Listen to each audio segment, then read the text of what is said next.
Hello, hello, hello, everyone. Another day in low liquidity week. How is everyone doing? Santa told you he flipped long overnight. He took advantage of the little mega cap and short squeeze rally. Low liquidity. So we'll bring on Bob in a second. Hey, George. Hey, Charles. Hey, afternoon, Stafford. Good afternoon, Royal Palms. Hey, Rich. Pele died, passed away this after, or passed away. I saw that. Oh, there was a good footballer in his day. Coco, Nonsense Day, Hello Options 22. Are we done with tax loss now? Time for hedgehogs to reposition? Well, we will see, won't we? I don't think the Santa's. I told you Santa went long, though. Santa, driving the markets. Santa rally sponsored by the Tesla bounce. Afternoon, Jacob. Even Santa's on the payroll. See, Santa's gone. Wall Street, he's gone. He's all into the gamma squeezing. This year, he learned. Got to ride the gamma train. Hey, Anissa. So nothing else after. I'll bring Bob on 1 second. We already covered jobless claims. We'll see if Bob has anything to say. We got the crude numbers out. Tomorrow morning, we got Chicago PMI 15 minutes after the open, so nothing much there. A sea of green today. Tesla up 8%.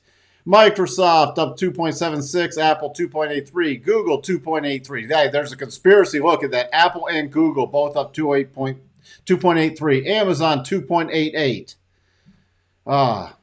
Collusion between Apple and Google. I'm calling it right now. Technology and comm services and consumer cyclical. A lot of junk in there also rallying today. Fed watch 73% for the 25 basis points. Fear and greed still solidly in fear mode. Really decent bounce. Super low volume today for the amount of the move. Liquidity was woof. It could get thrown around a little with today. So that was the S&P. Let's just bring on the Bob. Let's hear what Bob has to say, because this is the last time I guess we'll see Bob until 2023. So let's bring him on. There we go. The magic Bob button. There, Bob. Last time for 2022. Hey, for those of you that think it's a casino and it's rigged and it's all this stuff, it's just gambling. On our podcast this week, we actually had a sports betting expert, Uncle Phil. His Twitter handle is Uncle Phil's Locks. He's got a lot of locks there. So if you're interested in sports betting, we just decided that markets were just so quiet and kind of low liquidity and don't really matter that much that we decided to have this person on. He's a casual friend of mine, nice guy, probably be released on New Year's Day, but is a sports betting expert for those of you that think that we're casino operators here with our market rolls. So I want to talk about, you mentioned jobless claims, Mike, and I want to talk about that because I think there's something very interesting developing in the jobs market. If you put up if you could do, let's see, which one? Let's do the rate of change one that I had a drawing on first, Mike, if you don't mind. I sent This Mike one? a couple of charts. No, the other one. Okay. So Oh, over the last 6 months, we'll continuing see. claims. Yeah, the other one. It's fine. You can leave it in the No, background. I got it. Look at this. All Look right, at look at look that at beautiful thing there. look at this. This is continuing claims over the last 6 months. So the arrow to the left is the end of July, and then the arrow to the right was this morning. That's continuing claims, which of course is the 3-week average of claims, right? The rate of change or the increase in the continuing claims has been 25% from the end of July to the end of now. Okay, that's how high it's gone up, 25 and change, but I just rounded it down to 25%. All right, that's the move. Now, we look at the other one, and you look at how often it has happened that the rate of change has increased by 25%. That's about where that red line is. That red line is actually closer to 23%, not 25. Look at every other time we've hit or exceeded that line. And the gray area are recessions. Every other time, going all the way back to 1971. Unless I'm visually missing one, it's never happened without us going into a recession, including the most recent, which was the pandemic. Never happened. Now, I've said to you guys over and over again that continuing claims is actually an extremely reliable measure of recessions. Here is your graphic, your visual data of that. Continuing claims, 6-month change, 23% or more every single time it's been during a recession that's happened. Now, as you all know, the recessions are officially labeled after, not deliberately, but that's just when the National Bureau of Economic Research labels them. So the next time I show you this chart, if they actually produce it, I didn't create this chart. Okay, this is from a bespoke investment group. I stole it off their website, stole it off a note that they produced. It's is highly likely that the area we're seeing right now, where the rate of increase of the continuing jobless claims number is 23% or higher, is likely to be grayed out with a recession.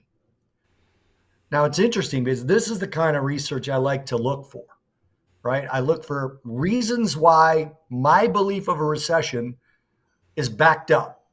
Okay, so you might say that that's me talking my book, although I'm long the S&P. I can't believe Coco hasn't asked me yet if I'm still long it, even though I've repeated over and over again that break even stop, and that's it for me. But when you look at this, we're likely to see this happen again. It's happened 100% of the time in the past. Now, does that mean that it has to happen this time? No, of course not. This could be the one time where it doesn't happen. And the next time we're talking about this, we could say, well, it happened the last 8 out of 9 times. That could be what we end up saying, or 9 out of 10 times, whatever it is.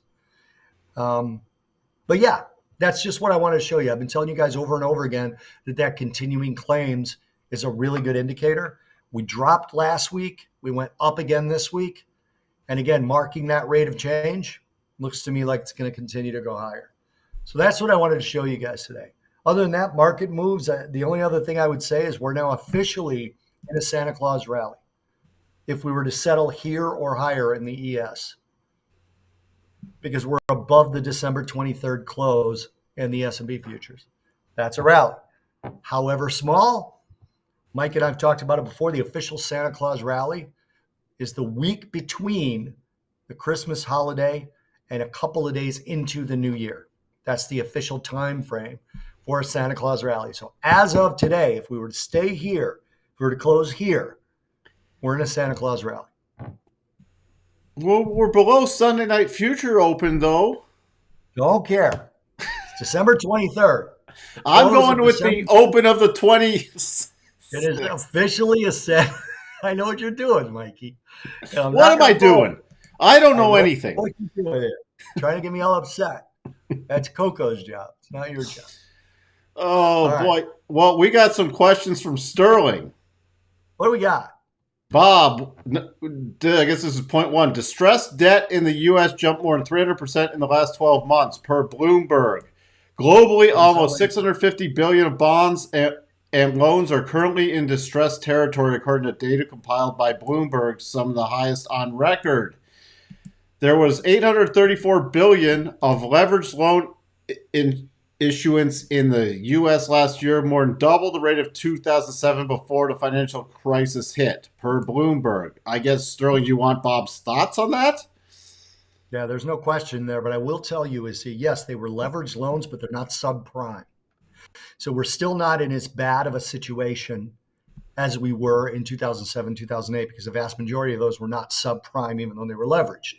Now, that doesn't, you know my feeling, right? The only thing I don't like about the call that I have for another stock market crash, end of first quarter, beginning of second quarter, I shouldn't say another crash because we haven't really had a crash, an extended push below the October lows is what I should call it.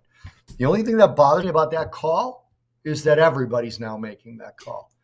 Now, I will say that Mike and I were first, ahead of every single person alive There's no way I can prove that. Oh, But no, Mike and I have been saying it for a while. People honestly have shifted to that narrative. Um, there are obviously other people. Mike Wilson has been saying it as well. Mike Wilson from Morgan Stanley. And there's a lot of people that have been saying it, but now everybody's saying it. And I never really liked that.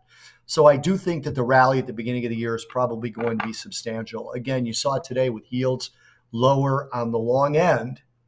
And we saw the 210s again head back toward a higher inversion level, which is a larger negative than it was over the last couple of days. Today was the first day in the last 6 sessions that 10-year didn't increase in yield, right? We had, I believe it was 5 or 6 consecutive sessions of increasing yields, and it was 7 of 9 sessions with increasing yields on the 10-year. Today, the yield on the 10-year fell a little bit, and that obviously supports the market. But I expect, or I suspect, I should say, it was because of that continuing claims figure that the market started saying, okay, there's weakness. Fed's going to be a little less aggressive. We can rally stocks again. But again, I don't really care about why. I truly don't. well, now I did have a question on I forgot. Oh boy. Uh boy. There we go. See, it's been a long week already. Mm-hmm. Oh, let's just get to George has a question for you about the Futures Edge podcast. Will you have Peter what is that? Zihan? A Looks like geopolitics Z. demographics expert on. Yeah, we can do that, George. If you can reach out to, I don't know if you follow me on Twitter or not. I don't know if you follow Peter. I don't know who he is. So just reach out to me somewhere, whether it's through Mike or Discord or something. Let me know how to reach him. I can look him up on Twitter, but I don't know if I'm finding the right guy. So just somehow find me a profile of his or a LinkedIn profile somewhere I can reach out to him, and I'll reach out to him. We're going to have Jack Farley on. We're going to have Doomberg on. We're going to have Stephanie Hughes on, and of course, the great Mike Arnold, which you guys have no access to, is going to be our first guest in January. Well, I'm going to So, lead off the year. yeah, well, it's the first Friday of January. You're the first Well, Friday of how every is month, any Mike. guest ever going to live up to those standards then? They can't. It's okay. They're all comfortable with it. They're all Oh comfortable. boy. Oh boy. Starting off the year on a low note. I get it. Hey, Coco's got a really good question as usual. Cook, are you bullish now or this one?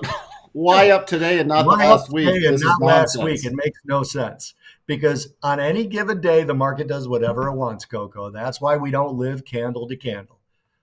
It's, again, an excellent question. I'm being sarcastic. We don't, Coco more than anyone. Will somebody buy the candlestick math course for Coco? Coco, reach out to me. I'll talk to you about it. Jesus, Coco.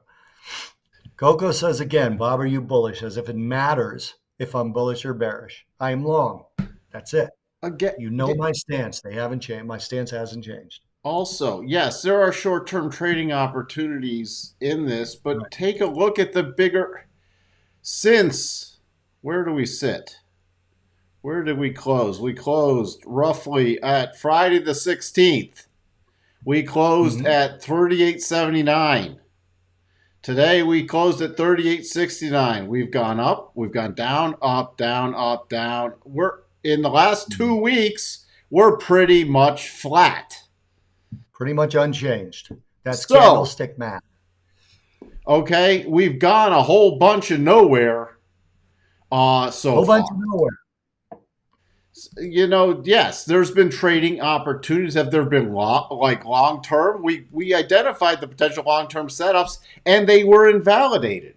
So there's just these little short term plays. But I talk to people that the best thing to do during this week is to not lose money. Right. It's lower liquidity. The volume. I mean, it was.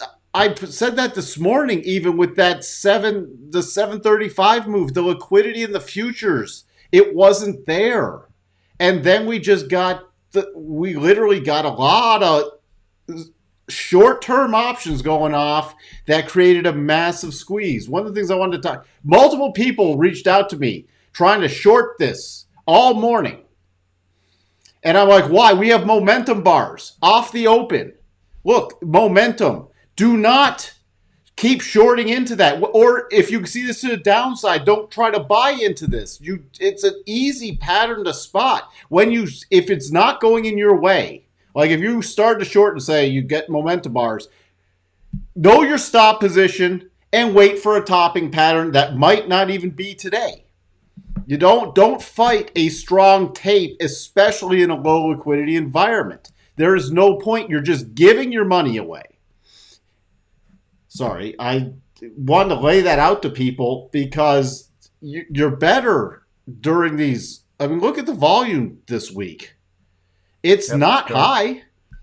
It's garbage. It's Look at it garbage. compared to Today, for look the at compared size to of the like late rally in the October. NASDAQ, look at the volume. Here, look at the volume. It wasn't even there. This was just low liquidity, a lot of short squeezes, a lot of junk squeezes, and then the mega caps, which, have sold off pretty decently, and stuff like your Just mega look. caps, like Apple that broke some key areas. We talked about that. Where's it come back to? Where's it come back to? It's not even back Just to the look at daily rotation volume. zone yet. It broke Just down. look at It's the volume versus late last week. I mean, it's Yeah. nothing compared to the volume late last week. Even the volume today in Apple compared to yesterday was way down. Yeah. So don't get this is, you got a lot of junior traders on the desk. You got low liquidity environments. I mean, the stuff from people I talked to was, woohoo, we're gonna ride this thing. We're gonna squeeze it up and see what we can get out of it. It doesn't mean that anything's changed. This can happen. So you don't want to do stupid in these kind of environments. That's my little thing. I mean, take a look at the bigger picture of Apple. We broke major support, even from the support back in June, and all we've done is retested a breakdown zone. This is not something to be celebrating like, hey, is Apple going to new highs? It's got a lot of damage to undo first. Sorry, Bob. Mike, look Just at Amazon, for example. just Take a wanted to look at get that Amazon. out there. Amazon is back to its pre-pandemic pricing. Yeah. That's candlestick math, if anything, was ever candlestick math. I mean, Amazon, basically, if you go to pre-pandemic, Amazon's price has not moved.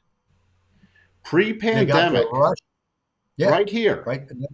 Yeah. If Tesla were to go back to pre-pandemic, we'd be talking about $23 a share. So, I mean, we this talked. is exactly what Mike is talking about. It ran up and it ran down, and that's what stocks do, not only on a day-to-day basis, but oftentimes in larger time frames. And this is really Amazon is kind of testing its breakout post-pandemic, and so far it's not holding up very well. It might, but it looks a little lower to me, maybe after a rally back. So, but we'll see. Yeah. So, and this price action today, I mean, but people go, what's going on? What's going on with like Amazon? No, I thought it was going down. Long term, I'm bearish on it. Short term, hey, all it's done, it hasn't even bounced that back to it just touched the daily rotation zone on the bottom. It hasn't even bounced back to a critical breakdown zone, which is 85.70. It was higher Yeah. than this last week. So, don't lose the forest through the trees. And play setups. If you don't have any good setups, it's sit on hands. What else, Bob? That's all I had prepared for you guys. What about crude? You got any thoughts on anything with crude? Crude's weakness to me. So it's interesting. Crude's weakness to me today. Again, today, who cares, right? But the weakness was, I think, a lot of what drove today was those job claims number. I really do, because it was a bit. Not only was it a rebound from the continuing claims drop we had last week, and that drop was revised more dramatically lower, but it was a big jump. It was a new recent high on continuing claims. So I really think a lot of it was that. And, again, we were leaving that sort of holiday travel period, which is the last sort of spike for crude oil demand in the winter. Now we just go into sort of a dead period.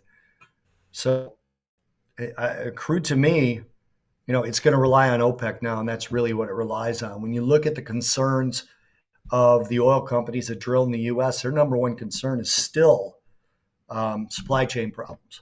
They still can't get what they need. And capital expenditure is second, and government regulation is third. Future government regulation in terms of the things they're concerned about. None of those things are fixing themselves anytime soon. So I don't know. I think honestly, the supply concerns as we get into spring are going to cause a spike in crude oil. To me, this today and yesterday didn't really stop that sort of rotation back up, but we'll see. I don't have a strong feeling about it. George S. Bob, demographically Yeah. speaking, boomers are retiring en masse. What are your thoughts on boomers selling stocks and the present generations being too small to fill their jobs boomers held? Well, I feel like that's two separate questions, to be honest. I mean, whether the boomers' jobs are going to be filled or not, I think is a separate question, right? So, in order to get a strong economy, you have to get, we're going to have to get productivity growth, and we haven't had that in quite a long time. Um, from a perspective of productivity, it's been actually shrinking. So we're making less with more people. We're providing lower services with more people. I think anecdotally, a lot of you in this chat here would agree with that, is that the younger generation works less and produces less, even though they have the technology to theoretically produce more. So that's one question. So I don't know that the boomers' jobs are going to be filled. Number two, the second part for me to that question is boomers have actually been staying in equities a lot longer based on the data I've seen than maybe previous generations had. And that's especially the case when we get into a bear market. The same thing happened from the rally of 2000 to the collapse. I'm sorry, from the rally of like 97, 98 to the collapse. And then the same thing happened in 2008, where people who would normally be scaling out decided, well, I was going to retire next year. I already take a hit. I might as well stay in. So I think that relationship is probably going to be pushed back a little bit. Um, yeah, I think that's going to be pushed back quite a bit more. We have to get out of this before I think boomers will be selling en masse. That data hasn't materialized yet. Options 22. Bob, in the first part of 2022, we had two negative quarters of growth. I'm an econ guy, and that's technically a recession. Powell denied it and educated on what a recession was. What's your definition? So Powell wasn't the only one who denied it. Okay. So the fact of the matter is the generally accepted definition in political circles now is a recession is whatever the National Bureau of Economic Research says is a recession. I'm with you, options. When I took economics in college and I went all the way to the 300 level course, it was still two consecutive quarters of negative growth. That's in the late 80s, early 90s. Um, the National Bureau of Economic Research has actually been tagging recessions since the 80s. So they've been doing it for coming up on 40 years. When the general analysis and political monolith started accepting their definition as the definition, I don't know. But that is now the official definition. So, in other words, the chart Mike pulled up that I sent him, where the recessions were labeled, if the NBER doesn't call it a recession, that won't be grayed out by anybody. So it's one of those things where I agree with you. That's what it was to me as well. But they could still come out in a year or two and say that was a recession. They might, but it's just whatever they say is.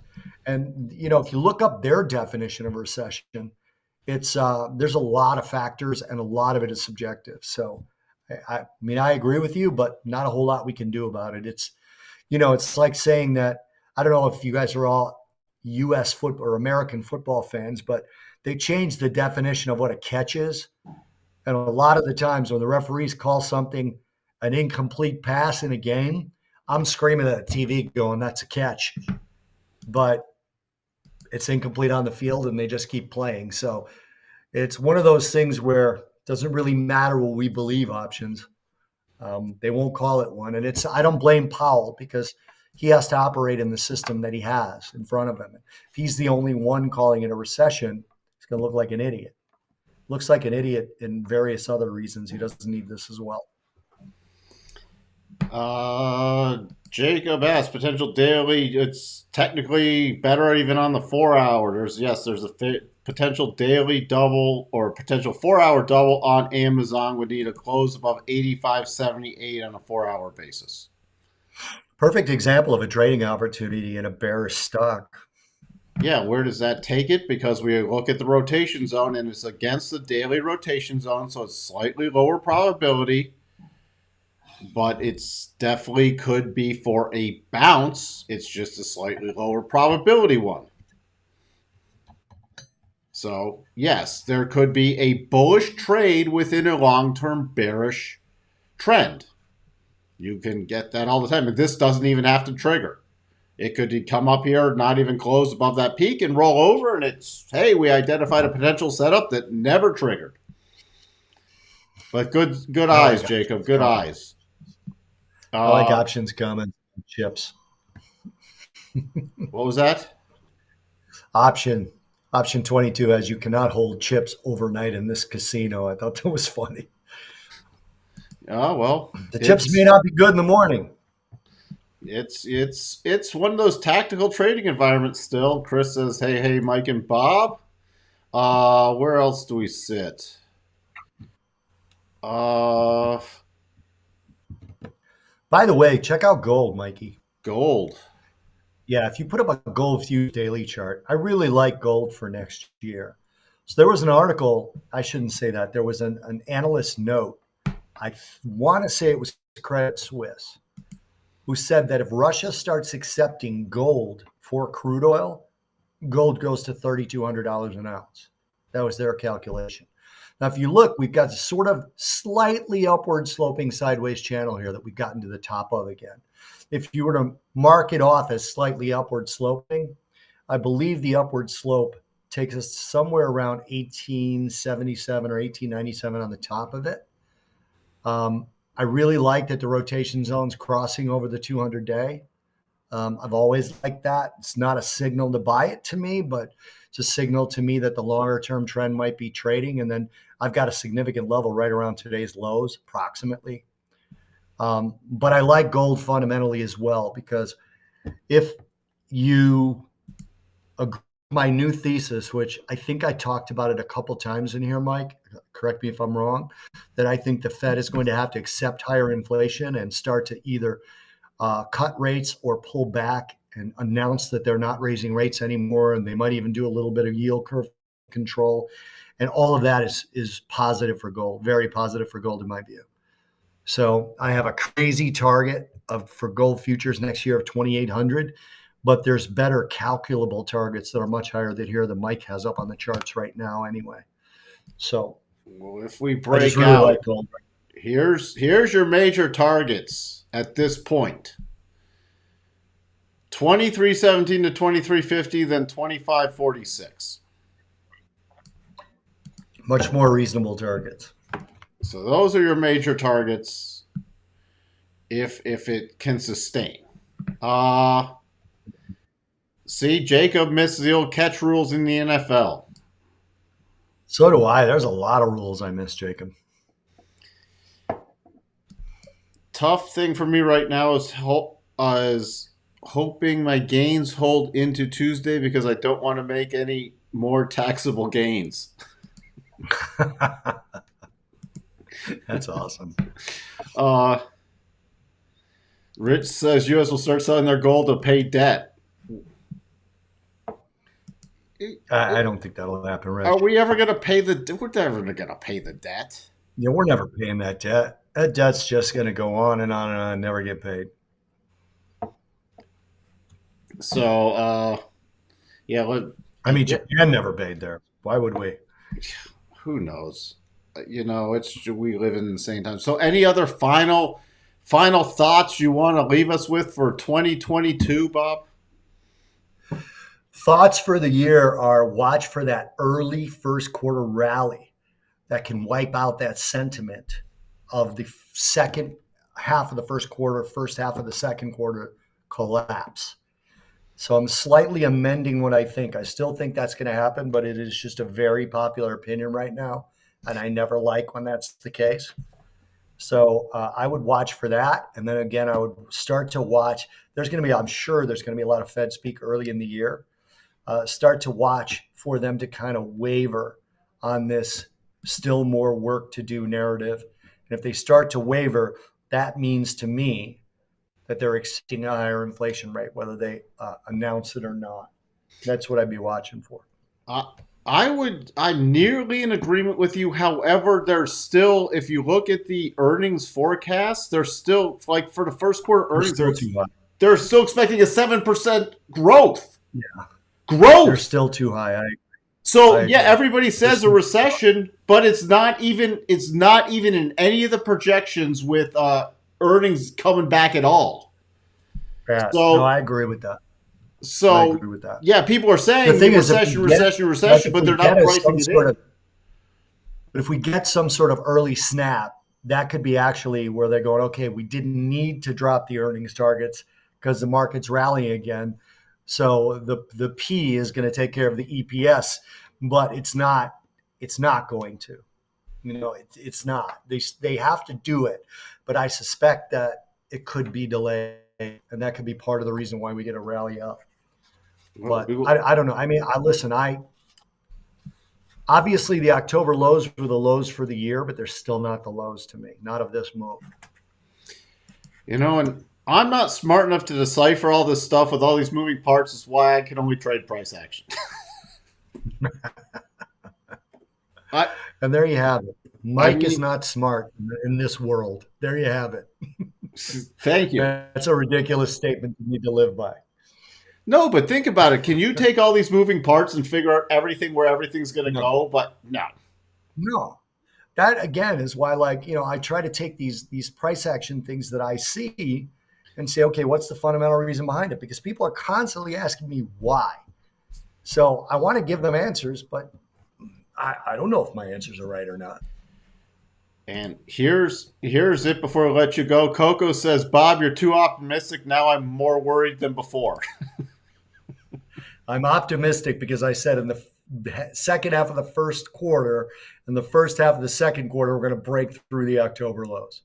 You're That's too very optimistic. you're too optimistic, Bob. But are you Coco, still long? do you have the equivalent of audio dyslexia?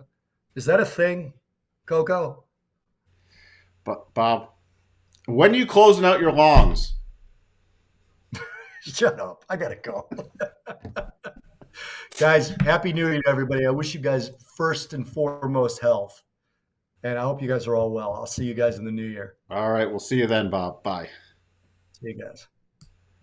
All right, it's just me. It's just me. You want the targets for Amazon if it does trigger? Targets for Amazon if it does trigger. Again, not triggered yet. Doesn't even have to trigger. 85.78 is the close beyond point. Then you need 87.55, 88.43, 89.31. All are valid targets.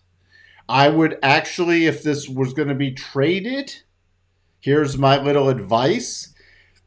We technically have the stop raise at 87.55, which is fine and dandy, with there being a gap right before that. You see here the gap from Wednesday to 21st to Thursday to 22nd.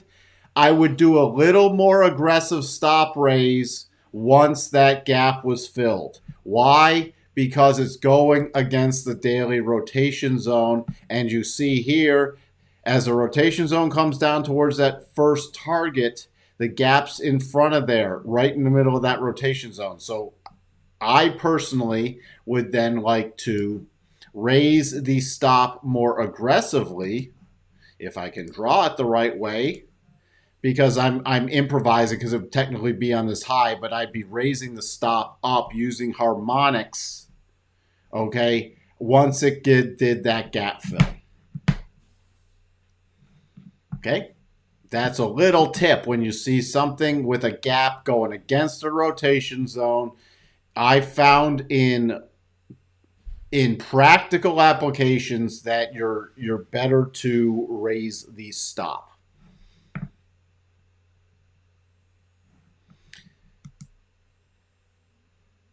This on which time frame? On which time frame, Mamma Mia? Because double bottom on ES will not on a daily time frame because it would be one, two, three bottoms, three bottoms. So there's no double bottom on the ES. There's a triple bottom on the ES.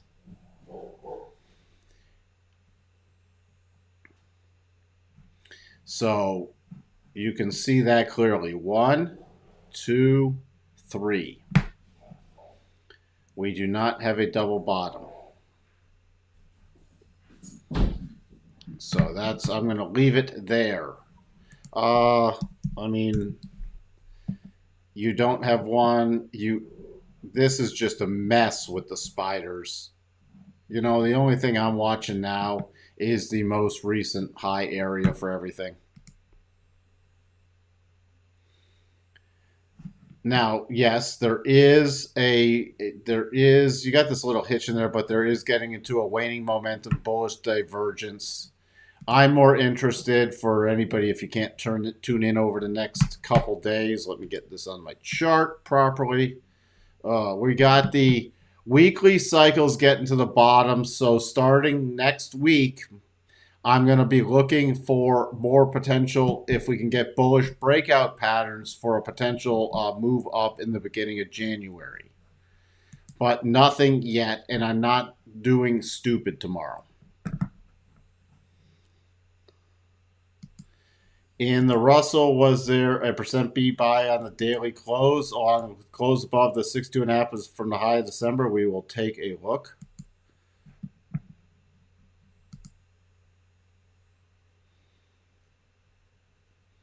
There was a percent B buy on the close, but the targets, you're going against the rotation zone, so the targets at this point would be the other end of the rotation zone, so it would be intraday. Would I take this on the close hoping to eke out a little to the upside? No. Because you have your targets, if it closes into the rotation zone on the other side, you'd have to have a really, really tight stop. Base of this, and you're slamming into a breakdown zone. So yes, it's technically a percent B buy. Remember, you can trade those intraday by breaking the high. Would this be one I'd carry? No. Even if I were to miss, again, this is where I'd rather miss a move than get myself in a bad position going into the last trading day of the year. Keep telling people, this is a great week to take off. Yeah, if you're already in it from yesterday, then I'd just trail a stop at this point. And I'd be personal, since I can't give you trading advice, but you have from the lows, do not ignore this key area I just drew on there, this 1791. 1790, 1791, do not ignore that little area. Declining rotation zone where we got topping area on the 21st, topping area on the 22nd before the sell-off, and this on the Tuesday's move couldn't quite get up there. So that is a key area I would be watching for. All right. So I gave the Amazon. I am not seeing anything else. There's just not much. Let's see. What do we have here? This has turned into a sloppy mess. I'm just going to keep an eye on this going overnight. But it turned into a triple on the 15-minute. There's no point anymore. The only thing is I'm watching if we do break down below about 11,000 for a little retracement into this clear path move from the squeeze thing. Into the 1 hour rotation zone. Key supports back at 10,950 on the NASDAQ. On the S&P, You're roughly trading key support to 38.66. Remember, tomorrow, uh, there's this still, we're into positive gamma territory, and we still have a pretty big gamma magnet lower. So we could easily see some retracement of this tomorrow. But the major support area is back at 38.46. Otherwise, not gonna force. I'm gonna keep saying it. Not gonna force anything.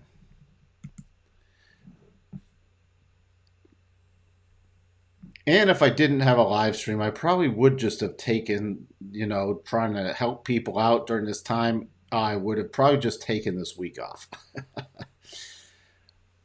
Inside day with the notes. See, notes were nothing. Dollar index still caught in this range that it's been in since roughly the middle of December. A whole bunch of nowhere.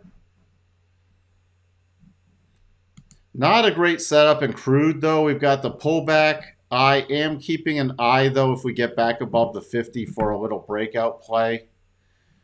So, but I'd rather I'd rather just focus on stuff going into next Tuesday for setups, honestly, at this point. Again, if I miss a move, I miss a move. There is always another trade. Remember that. Do you see Tesla bull run going a bit higher? Well, Tesla, I was using, even though we gapped up, I was using these targets on this little double that just intraday, because there's no way you're chasing this gap, but we got a nice little pull back there. So there's, it triggered with the gap up. So it was very hard for risk reward. So it's pretty much intraday trading. I'm still watching 124.25 roughly. And that takes me, and then about 127.50. Remember, so I'm watching, those are the two targets I'm utilizing, 124.25 and about 127.50. You can go, if you're a little more conservative, 126.50. Why? You have this gap open reversal right there. And then I'll watch finally getting out oversold. Can it even get a bigger rally beyond that? I want to see how it reacts those moves. If the markets get strong at the beginning of January, can we see a bigger rally? Yes. The bigger rallies, though, I want to see how it reacts at the rotation zone. The bigger rallies, my target areas would be roughly about mid 146, mid 140s, so around 146. And then if we got a stronger rally, theoretically, you could get all the way back to, the 160 area.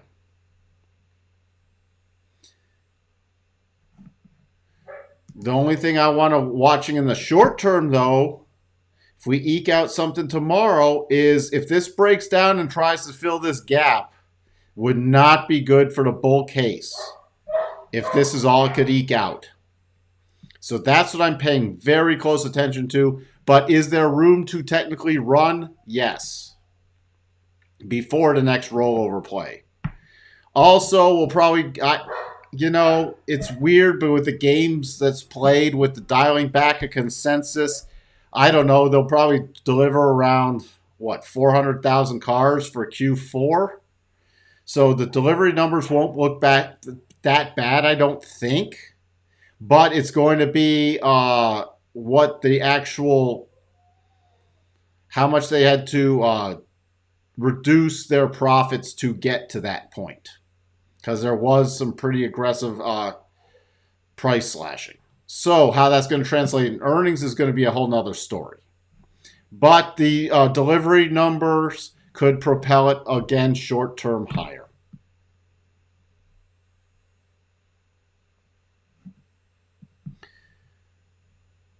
Still time to buy Tesla. My advice, if you're not already in it with something, would be watch the first reaction at the daily rotation zone, and then I'm going to be watching for the pullback move.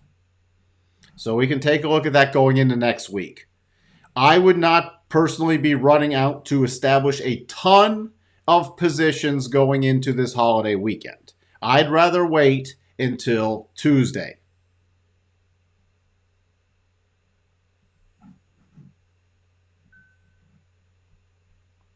So, is there a potential weekly double bottom forming in the Nasdaq? And then I'm going to wrap it up. I am tired. Is there a potential weekly double? This really got to invalidate it. No. This wasn't this, you had this old prior thing, and then this back down. I'm going to just check this out on the monthly. And with this, you don't have a clear rotation down here. No. It would be forced. Now, if they'll even be front run patterns before it would require to close above this 12 339 area, but there'll be other bullish setups long before that would trigger. And there's not even a decent clear path. And this double with this hitch in there, no, there's just way too many problems. Way too many problems. All right. With that, let's just call it a day. Come back tomorrow refreshed. Remember, we only have the PMI numbers, Chicago PMI, coming out at 8:45. So it's going to be another quiet day. I think it's even going to be way thinner than even today because you're going to have people just roll it into a really nice long weekend. Junior traders in charge of the desks, you know. So we'll take a look tomorrow morning, but just, you know what, if you have the opportunity and you don't need to do anything, take the time. Enjoy your remaining holiday. 2023, I think, is going to be a doozy. So enjoy this quiet time now. You are welcome, Paul. Remind me, we can take a look at Southwest tomorrow. You're welcome, Sterling. You're welcome, Jacob. You're welcome, Charles. And again, everybody hiding out in the background, thank you for being here. Pain Cave. What's a pain cave? I never heard of a pain cave. So, with that, I'll leave it at that. Sterling's Pain Cave comment to wrap up the evening. See everybody in the morning. Bye for now.